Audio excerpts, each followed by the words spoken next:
हम लोग आज देखेंगे कि ग्रंथि क्या होती है, ग्रंथि के बारे में हम लोग जानेंगे। तो चलते हैं, वीडियो स्टार्ट करते हैं। तो देखिए ग्रंथि क्या है। ग्रंथि एक थैला है। ग्रंथि क्या है? ग्रंथि एक थैला है जो हमारे शरीर के अंदर स्थित होती है, ठीक है। और इस थैले में कुछ ना कुछ भरा होता है। इस थैले में क्या होता है? कुछ ना कुछ भरा होता है, ठीक है। अब देखिए इसमें क्या भरा होता है, या तो इसमें हार्मोन्स भरे होंगे या तो इसमें एंजाइम्स भरे होंगे, ठीक है। या तो इसमें हार्मोन्स भरे होंगे या तो एंजाइम्स भरे होंगे, ठीक है। तो ग्रंथि क्या है, किसे देखते हैं। ग्रंथि क्या है? ग्रंथि एक थैला है जिसमें हार्मोन्स और एंजाइम्स भरे होते हैं। ग्रंथि एक थैला है जिसमें हार्मोन्स और एंजाइम्स भरे होते हैं। ये हमारे शरीर के अंदर होता है, ठीक है। ये बहुत छोटा सा होता है, ठीक है। अब देखते हैं ग्रंथि कितने प्रकार के होते हैं।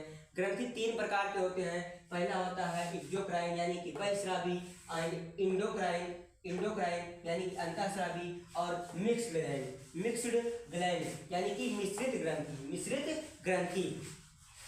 अब देखो एक्सोक्राइन मतलब होता है, एक्सोक्राइन मतलब क्या होता है? बहिस्रावी ग्रंथि। और इंडोक्राइन मतलब क्या होता है? अंतःस्रावी।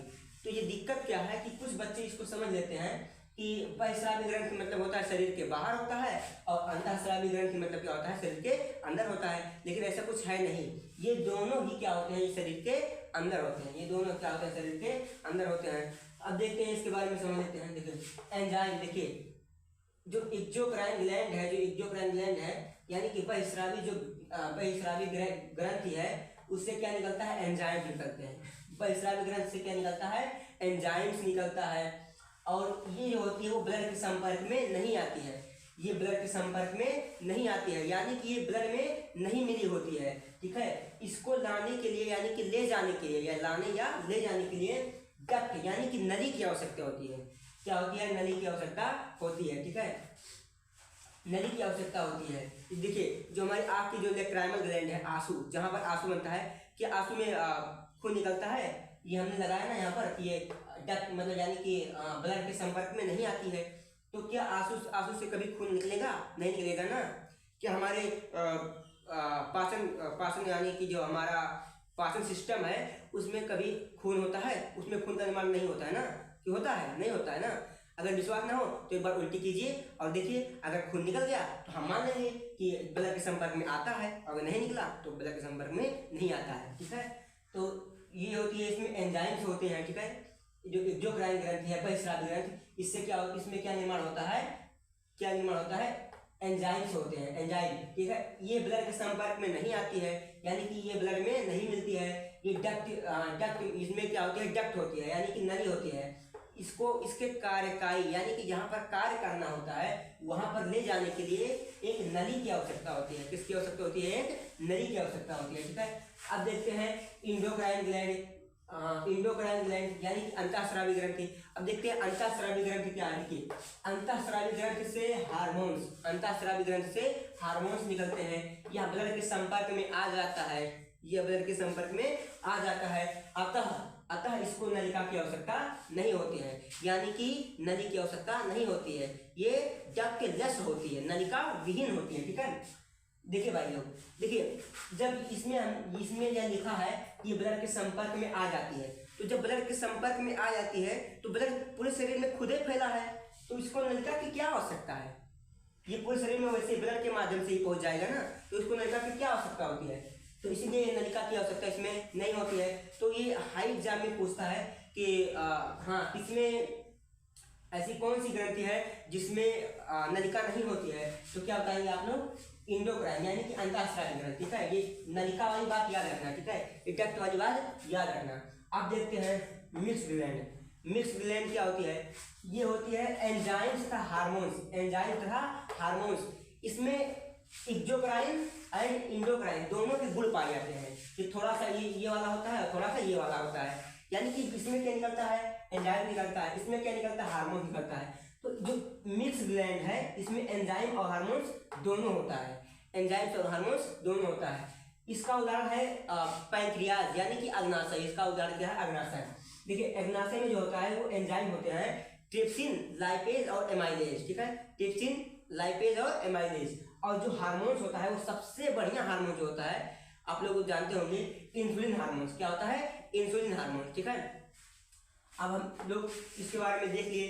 अभी तक तो हम लोग इसके ऊपर से देख लिए हैं। अब इसके अंदर चलते हैं। तो सबसे पहले पढ़ेंगे कि इक्जोक्राइन यानी कि बहिस्रावी ग्रंथि। देखिए एक वीडियो में इसका पूरा हो नहीं पाएगा, इसलिए हम इसको पार्ट यानी कि 3 पार्ट में बनाएंगे, ठीक है, 3 भाग में बनाएंगे। तो सबसे पहले इस पार्ट में देखते हैं कि इक्जोक्राइन यानी कि बहिस्रावी ग्रंथ क्या है। तो चलते हैं, स्टार्ट करते हैं, देखते हैं। तो सबसे पहले आता है सेरुमिन ग्लैंड। क्या होता है? सेरुमिन ग्लैंड।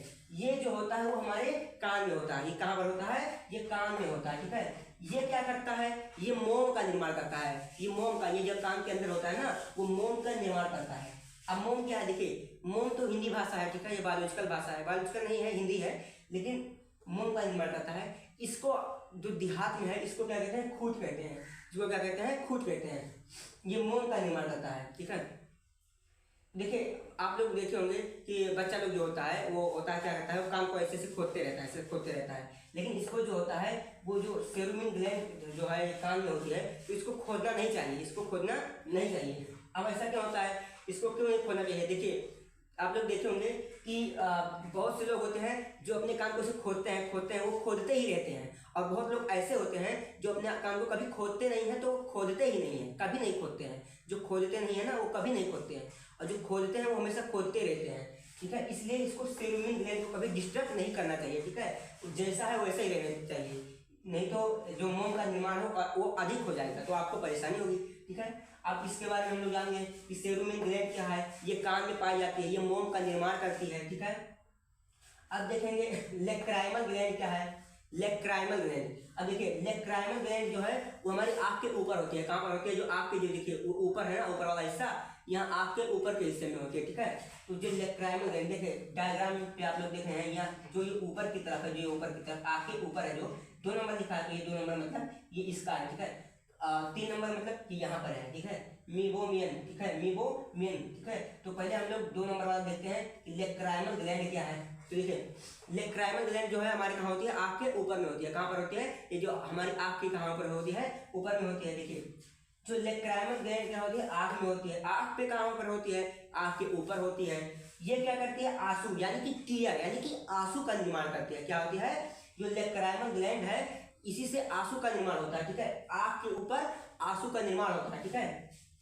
अब देखते हैं, हाँ पंक्टम होता है। पंक्टम क्या होता है? देखिए जो हमारी, जो यहाँ पर देखिए, जो नाक के पास है, ये नाक के पास जो यहाँ पर बिटरा हुआ होता है लाल लाल, यहाँ पर इसके तरफ भी देखिए, यहाँ पर जो लाल लाल होता है यानी कि जो यहाँ पर बिटरा हुआ होता है, ये डायग्राम पे आप लोग देखिए, यहाँ पर जो यहाँ पर होता है, ये कोने में यहाँ पर ये होता है, इसे क्या कहते हैं? पंक्टम कहते हैं। इसे क्या कहते हैं? पंक्टम कहते हैं। ये क्या करता है? टीयर को स्टोर कर लेता है, यानी कि आंसू को क्या करता है? एब्जॉर्ब कर लेता है, एकत्रित कर लेता है। देखिए जब आंख में आंसू की मात्रा बढ़ जाएगी तो वो टपक जाएगा, और अगर आंसू की मात्रा है या थोड़ा सा है तो ये जो पंक्टम है, जो पंक्टम हमारी है, या यहाँ पर जो नाक के सामने है, जो नाक के पास में है, ये जो पंक्टम है वो आंसू का क्या कर लेगी? स्टोर कर लेगी, ठीक है। ये क्या कर लेगी? आंसू को स्टोर कर लेगी, ठीक। अब देखते हैं, हाँ नाक में भेजना। ये नाक में भेजना क्या है? देखिए कभी कभी आप लोग देखे होंगे कि कोई व्यक्ति रो रहा होगा, या कोई बच्चा है, कोई भी व्यक्ति अगर रो रहा होगा तो उसका नाक भी छीछेलेदर हो जाता है, ठीक है। तो उसका नाक, ये रोता है ना, तो इसलिए छीछेलेदर हो जाता है, इसलिए नाक से भी पानी आने लगता है। तो यही होता है नाक में भेजना। ये पंक्टम के द्वारा होता है, पंक्टम के द्वारा नाक में भेज दिया जाता है आंसू, और वो छीछेलेदर हो जाता है सारा। और देखते हैं, हाँ आंसू में लाइसोजाइम एंजाइम होता है। आंसू में लाइसोजाइम एंजाइम होता है, ठीक है। तो आंसू में लाइसोजाइम एंजाइम, इसका मतलब क्या होता है? देखिए जो लाइसोजाइम एंजाइम होता है ना, वो क्या होता है? कीटाणुओं को मार देता है। क्या करता है? कीटाणुओं को मार देता है, ठीक है। तो कभी कभी आप लोग देखे होंगे, सपोज दैट मान लीजिए आप बाइक चला रहे हैं, ठीक है, बाइक चला रहे हैं, तो आपके आँख में अगर कोई कीड़ा मकोड़ा पड़ गया तो देखते होंगे तुरंत वो जो कीड़ा है वो तुरंत मर जाता है। ऐसा क्यों होता है? जो हमारी आँख में लाइसोजाइम एंजाइम होती है, वो होती है, वो कीटाणुओं को क्या कर देती है? मार देती है, ठीक है। तो आँख में जैसे ही कीड़ा पड़ता है वैसे ही ये लाइसोजाइम अपना कार्य शुरू कर देती है, और हाँ उसको, कीड़े को मार देती है, ठीक। अब इसके बारे में हम लोग 2 नंबर जो है उसके बारे में हम लोग देख चुके हैं। अब तीसरा देखते हैं। तीसरा क्या है? मेबोमियन ग्लैंड, ठीक है। जो हमारी ये होती है वो आँख के नीचे होती है। कहाँ पर होती है? आँख के नीचे होती है, ठीक है। आँख के कहाँ पर होती है? ये नीचे होती है। और ये लेक्राइमल ग्लैंड कहाँ होती है? वो आँख के ऊपर होती है। तो मेबोमियन ग्लैंड क्या होती है, आँख के नीचे होती है। तो ये आँख के नीचे होती है, ये क्या करती है, देखिए आँख में कभी कभी आप लोग देखते होंगे कि ऑयल का निर्माण होता है, यानी कि ये पानी की तरह आप लोग अपने आँख में देखिए, तो ये पानी की तरह कुछ लग रहा होगा, ऐसे आँख में टच कीजिए तो आँख में, हाथ में पानी लग जाएगा, ठीक है। तो वो पानी नहीं होता है, वो ऑयल होता है, यानी कि तेल होता है, ठीक है। तो वो क्या करता है, वो आपकी आँख की सुरक्षा करता है, वो आपकी आँख की सुरक्षा करता है। जिस प्रकार से लाइसोजाइम एंजाइम कीटाणुओं को मार देता है, वैसे ही जो ये ऑयल है वो भी कीटाणुओं को मार देती है, ठीक है। अब देखिए कीचड़ क्या है, देखिए कीचड़, ये मेबोमियन जो ग्लैंड है, इसमें क्या बनता है, ऑयल बनता है। तो देखिए जो दिन भर में ऑयल बनता है, जो दिन भर में, पूरा दिन भर में जो तेल बनता है, वो दिन भर में बनते बनते बनते बनते रात में क्या बन जाता है, कीचड़ बन जाता है, ठीक है। रात में क्या बन जाता है, कीचड़ बन जाता है। तो कीचड़ बन जाता है, तो ये सुबह उठते हैं, वैसे बकौट वकौट कैसे निकाल के फेंक देते हैं, ठीक है। ये कीचड़ बन जाता है। अब देखते हैं कि हाँ ये तो हो गया। अब देखते हैं स्वेट ग्लैंड, स्वेट ग्लैंड यानी कि स्वेद, यानी कि स्वेद ग्रंथि, यानी कि स्वेट ग्लैंड, ठीक है। स्वेट ग्लैंड स्वेट ग्लैंड यानी कि स्वेद ग्रंथि। श्वेत नहीं, श्वेत मतलब क्या होता है, सफेद होता है, स्वेदा, स्वेदा, स्वेद, ठीक है। तो ये स्वेट ग्लैंड क्या है, स्वेट ग्लैंड क्या है, ये पसीने का निर्माण करता है, ये हमारे पूरे शरीर में पाया जाता है। देखिए गर्मी के दिनों में ये जो हमारी स्वेट ग्लैंड है वो ज़्यादा एक्टिव होती है, इसीलिए देखते होंगे आप लोग गर्मी में बहुत ज़्यादा पसीना होता है, बहुत ज़्यादा पसीना होता है, और ये हर जगह पसीना होता है, ठीक है। ये हमारे शरीर में हर जगह पर पसीना होता है, ठीक है। अब पसीने में क्या होता है, पसीने में भी लाइसोजाइम एंजाइम होता है, पसीने में भी क्या होता है, लाइसोजाइम एंजाइम होता है। और हाँ, इसमें NaCl पाया जाता है। आप लोग देखे होंगे कि गर्मी के दिनों में जिससे पसीना निकलता है तो उसमें से नमक की तरह होता है, नमक की तरह होता है, तो वो क्या होता है, वो NaCl होता है, ठीक है। उसमें भी नमक होता है, ठीक है। अब हमारे स्वेट ग्लैंड भी हो गया, स्वेट ग्रंथि हो गया। अब देखते हैं सैलिवरी ग्लैंड, यानी कि लार ग्रंथि। तो हमारी ये सैलिवरी ग्लैंड क्या है, सैलिवरी ग्लैंड यहाँ पर होती है, कहाँ पर होती है, यहाँ जबड़े में, हाँ जबड़े में, ठीक है। तो ये क्या करती है, ये पाचक एंजाइम, इसमें क्या निकलता है, पाचक एंजाइम निकलता है। अब देखिए इसमें पाचक एंजाइम क्या है, इसमें पाचक एंजाइम टायरिन है और लाइसोजाइम, टायरिन और लाइसोजाइम है, ठीक है। इसको हमें यहाँ पर पढ़ना नहीं है। देखिए कोई भी चीज़ हो वहाँ पर उतना ही पढ़ना चाहिए जितना उसको आवश्यकता हो, ठीक है। तो इसको हम लोग अगले चैप्टर में पढ़ेंगे, अगले वीडियो में पाचन वाले चैप्टर में, ठीक है। तो इसको यहाँ पर छोड़ देते हैं। तो देखते हैं, अब देखेंगे हाँ सीबेकस ग्लैंड क्या है, सीबेकस ग्लैंड यानी कि तैलीय ग्रंथि। देखिए तैलीय ग्रंथि, देखिए कभी कभी आप लोग देखते होंगे कि यहाँ पर जो हमारी नाक है, हम लोग जब अगर सोकर उठते हैं तो देखेंगे यहाँ पर जो नाक है, यहाँ पर तेलीय पदार्थ, मतलब तेल के आकार का कोई हो जाएगा, तेल के जैसा कोई हो जाएगा। ऐसे छुएंगे, सुबह सोकर उठेंगे तो इसे टच करेंगे इसको ना, तो यहाँ पर तेल जैसा रहेगा, तेल जैसा। तो ये होता है, ये सीबेकस ग्रंथि के कारण होता है, सीबेकस ग्रंथि के कारण होता है। सुबह सुबह यहाँ पर तेलीय जैसा कुछ पदार्थ हो जाता है, ठीक है। और ये यहाँ पर सीबम का निर्माण करता है, सीबम का निर्माण करता है, ठीक है। सीबम क्या है, सीबम एक तैलीय पदार्थ है, सीबम क्या है, एक तैलीय पदार्थ है, ठीक है। तो तैलीय पदार्थ क्या है, देखिए ये ज़्यादातर कहाँ पर होता है, नाक में होता है, यहाँ पर ये पूरे शरीर में होता है, लेकिन ये ज़्यादातर कहाँ होता है, ये हमारे यहाँ कहाँ पर होता है, वो नाक में होता है, ठीक है। सीबम, देखिए सीबम कभी कभी क्या होता है कि लड़की लोग क्या करती हैं, कि सीबम यहाँ पर बनता है तो वो उससे परेशान हो जाती हैं, तो वो क्या करते हैं कि उसको उसमें क्रीम लगा लेते हैं, पूरे फेस में क्रीम लगा लेते हैं, और नाक में तो ज़्यादातर लगाती हैं, ठीक है। तो जब नाक में ज़्यादा लगाती हैं तो वो सोचते हैं कि यहाँ पर नाक में क्रीम लगा लेंगे तो सीबम का निर्माण नहीं हो पाएगा, सोचेंगे कि सीबम से हम छुटकारा पा जाएंगे, लेकिन ऐसा नहीं है। ये आप लोग ये क्रीम बनाएंगी तो वो अंदर बनना थोड़ी छोड़ देगा, भले ही ऊपर ना दिखे लेकिन अंदर बनना थोड़ी छोड़ देगा। तो ये कुछ दिन बाद जो होता है कि अंदर बनते बनते ऊपर दिखेगा नहीं, तो अंदर बनते बनते पिंपल बन जाएगा, यानी कि ये फोड़े बन जाएंगे, ठीक है, फुंसी फोड़ा बन जाएगा, यहाँ पर नाक में निकल जाएगा। तो लड़की लोग क्या कहेंगी, oh my god, my all beauty is destroyed due to heavy pimple. अरे ससुरी, काहे ना होगा, जब तू ही ना पोती है क्रीम, जब क्रीम पोतेगी तो क्यों नहीं, इसलिए क्रीम पोतना ही नहीं चाहिए, किसी नेचुरल रहना चाहिए, ठीक है, प्राकृतिक रहना चाहिए, ठीक है, नेचुरल, इसलिए क्रीम व्रीम नहीं पोतना चाहिए, ठीक है। तो इससे नुकसान हो जाता है, ठीक है। अब हम लोग देखते हैं, अब इसके बारे में हो गया। तो गैस्ट्रिक ग्लैंड क्या है, जठर ग्रंथि। अब जठर ग्रंथि क्या है, पाचक एंजाइम। जठर ग्रंथि क्या है, ये जो होता है वो हमारे आमाशय में, ये हमारे आमाशय में होता है, ठीक है। यहाँ पर आमाशय में एक ग्रंथि पाई जाती है जिसे गैस्ट्रिक ग्लैंड कहते हैं, जठर ग्रंथि कहते हैं। ये क्या करती है, ये पाचक एंजाइम निकालती है। क्या निकलती है, पाचक एंजाइम। और उसमें क्या होता है, रेनिन होता है और पेप्सिन होता है। इसमें क्या होता है, रेनिन और पेप्सिन होता है। देखिए, हाँ, रेनिन और पेप्सिन। देखिए, कुछ देर वीडियो रोकिए और आप लोग सपोज दैट मतलब यानी कि आप लोग कमेंट कीजिए कि रेनिन का क्या कार्य है और पेप्सिन का क्या कार्य है, करिए। देखिए, रेनिन का क्या कार्य है। रेनिन जो होता है वो दूध को पचा देता है। क्या करता है, ये दूध को पचा देता है, ठीक है। और जो पेप्सिन होता है वो प्रोटीन्स को पचा देता है। क्या करता है, ये प्रोटीन्स को पचा देता है, ठीक है। रेनिन जो है वो दूध को पचा देता है और पेप्सिन जो होता है वो प्रोटीन को पचा देता है, ठीक है। अब देखते हैं गैस्ट्रिक रोग। ये गैस्ट्रिक रोग क्या है, देखिए, गैस्ट्रिक रोग जो है ये कभी कभी ये होता है कि जो हमारी आमाशय है, आमाशय में क्या होता है, जठर ग्रंथि होती है, यानी कि गैस्ट्रिक ग्लैंड होती है। तो जो गैस्ट्रिक ग्लैंड है वो कभी कभी क्या होती है, उतने अच्छे से कार्य नहीं कर पाती है। और जब उतने अच्छे से कार्य नहीं कर पाएगी तो हमारे शरीर में जो है आमाशय में जो है वो रेनिन और पेप्सिन अच्छे से नहीं बन पाएगा। और जब ये नहीं बन पाएगा तो हमारे पेट के अंदर जो है वो पाचन अच्छे से नहीं होगा।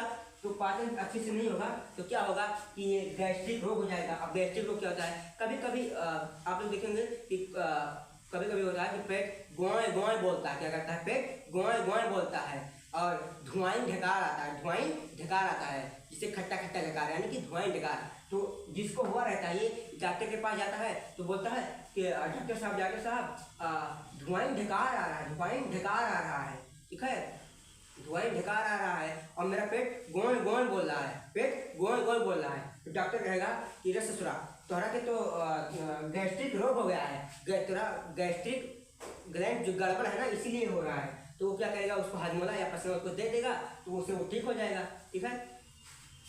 अब ये हो गया हमारा। देखते हैं अब 8वां है म्यूकस ग्लैंड। म्यूकस ग्लैंड क्या है, अब देखिए म्यूकस ग्लैंड क्या है, एक चिपचिपा पदार्थ है, ठीक है। ये म्यूकस ग्लैंड एक म्यूकस का निर्माण करता है। और म्यूकस क्या है, म्यूकस एक चिपचिपा पदार्थ है। ये भोजन को पचाने में सहायता करता है। ये हमारे मुंह में जो होता है वो चिपचिपा पदार्थ यानी कि चिपचिपा पदार्थ होता है, ठीक है। तो ये भोजन को पचाने में सहायता करता है। और ये लैट्रिन, जहाँ पर लैट्रिन होता है, लैट्रिन माने यानी कि यहाँ लैट्रिन का निर्माण होता है, वहाँ पर भी ये म्यूकस उपस्थित होता है, ठीक है। तो ये हमारे यहाँ नाक में है, यहाँ पर नासिका में, यहाँ में भी हाँ म्यूकस होता है। ये क्या करता है, जब हम लोग सांस लेते हैं तो जब वायु के साथ बहुत से कण धूल कण अंदर ले जाते हैं तो जो म्यूकस होता है, चिपचिपा पदार्थ होता है, वो उन कणों या उन कणों को वहाँ पर रोक लेता है और केवल वायु को ही अंदर जाने देता है, ठीक है। तो इसका यही कार्य होता है। तो ये हमारा हो गया। इसके बाद में एक है हाँ यकृत ग्रंथि यानी कि लीवर सबसे, देखिए इक्जोक्राइन यानी कि बहिस्रावी ग्रंथि का सबसे बड़ा ग्रंथि है लीवर यानी कि यकृत, ठीक है। तो यकृत यहाँ पर हो नहीं पाएगा, तो हम लोग अगले वीडियो में यकृत के बारे में जानेंगे। वो सबसे बड़ी ग्रंथि है और उसमें बहुत सारे पार्ट हैं, बहुत सारे हार्मोन्स निकलते हैं, इसलिए इसको बाद में हम लोग देखेंगे, ठीक है। तो आप लोग इसके एक स्क्रीनशॉट लीजिए। देखिए, जिस तरह से एक बड़े शहर को जोड़ने के लिए एक मेन चौराहा होता है, उसी तरह हमारे जो शरीर में है उसी तरह वो सारे सिस्टम को जोड़ने या नियंत्रण करने के लिए यकृत यानी कि लीवर की आवश्यकता होती है, लीवर होता है, ठीक है। ये लीवर ना हर कार्य में अपनी भूमिका निभाता है, चाहे वो पाचन हो या रक्त के बारे में हो या रक्त में हो या किसी भी चीज़ में हो, बहुत भूमिका निभाता है। तो अगले वीडियो में हम लोग देखेंगे यकृत के बारे में।